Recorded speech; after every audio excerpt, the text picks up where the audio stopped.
Hey Ray, how's it going? It's me, it's Mask, I'm back. Gonna jump straight out of the gate here. If I sound tired, I haven't eaten, I'm trying to fast in. I think I'm gonna regret it. My energy's low, I'm not so tired, but I'm stable.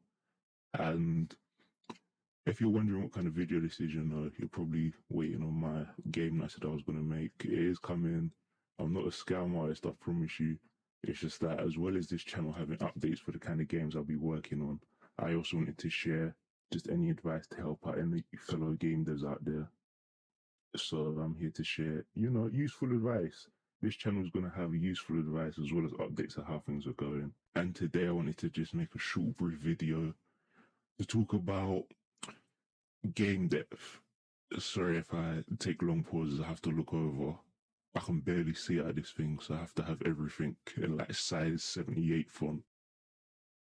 Um, Game depth. The definition of depth is the quality of being intense or extreme. And you're probably wondering, why does game depth even matter? Why can't people just have a shallow game? Which some games are, and some are perfectly good for that. But for the high quality games that I think you may want to make in future, it's quite important to have depth.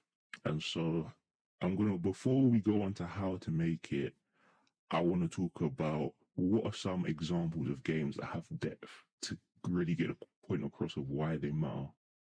One example is the Rubik's Cube.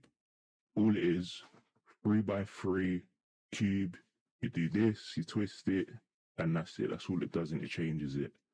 That toy sold millions of copies, and all it is a simple move in motion, and there's not a lot of sides. But yet, that alone has 43 quintillion possible combinations. I don't even know how big quintillion is, but that's a lot. And chess, the possible of legal moves is 10 to the power of 40. And I'm not very good at maths, but I'm pretty sure that means 10 with 40 zeros added onto it. So, how can you have certain designs that will be relatively confined and small, but yet have so many different possibilities? Well, the secret to that is game depth. So, how do you make a system with depth? I'll give you some pointers to that. I don't know everything. So if there's some important things I miss, you can always take those on the board as well. But this is just my knowledge. One way to create good game depth is to have systems be intertwined. And you're probably wondering, how do you make intertwined systems? Well, if I give you a crowbar and you can swing this crowbar, Half-Life 2, there's countless things that you probably think you can do with it. You can attack enemies with it. You can use it to break crates. You can. What else can you really do with a crowbar? Maybe open locked doors. Maybe that's just an example of three things that a crowbar can do. Sure, it doesn't seem like a lot of depth initially, but as you progress through the game, you realize that that small thing actually has a lot of applicable circumstances. You walk through an abandoned building, and randomly you just want to hit a crate, and that crate breaks. Maybe there's an item in it, maybe there's not. But the point is that you can use just one simple mechanic in a large majority of circumstances. That is a brilliant way to create depth, because depth doesn't come from what the thing does. It comes from how it can be applied and how versatile it is. Another example of depth is some games give you guns and you can use them to shoot the opponents. Okay, that's cool. But you notice how in games there's usually a red barrel that you can shoot and it will explode to kill enemies. It may not seem like it, but that is an example of game depth. So you have shoot enemies and explosive barrels, not explosives, excuse me. Ones that maybe shooting your gun creates a sound. So then it alerts enemies of your location. Ones if when you shoot, it wherever the bullet lands, it can distract the guards and they turn to look where the bullet was shot. Where it's hit, I mean.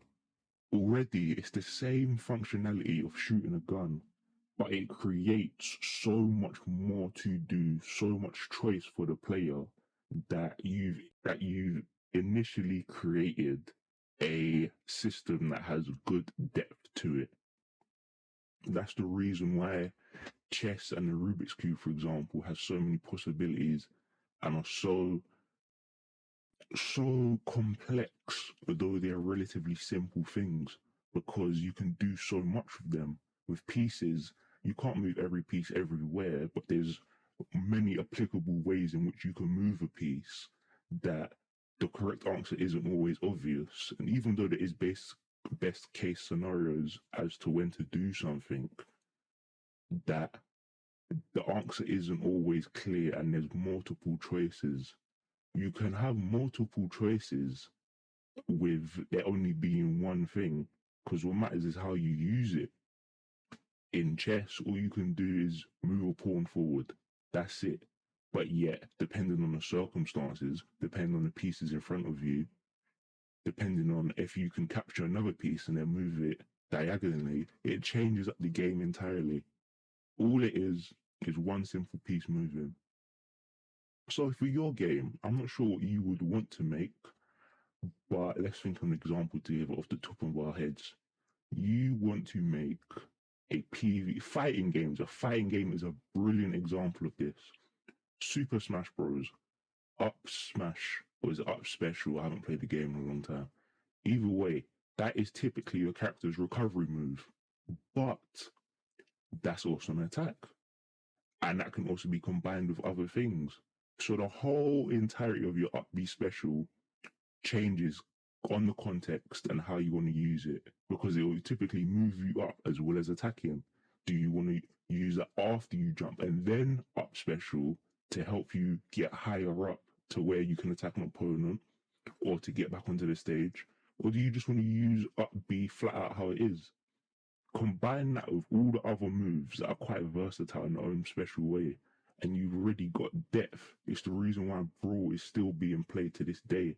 Or is it the Nintendo 64 edition? Doesn't matter.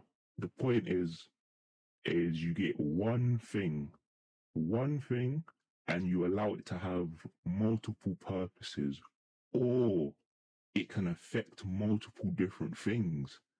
And by that simple shortcut, you create depth with your mechanics, and that helps your game have more depth.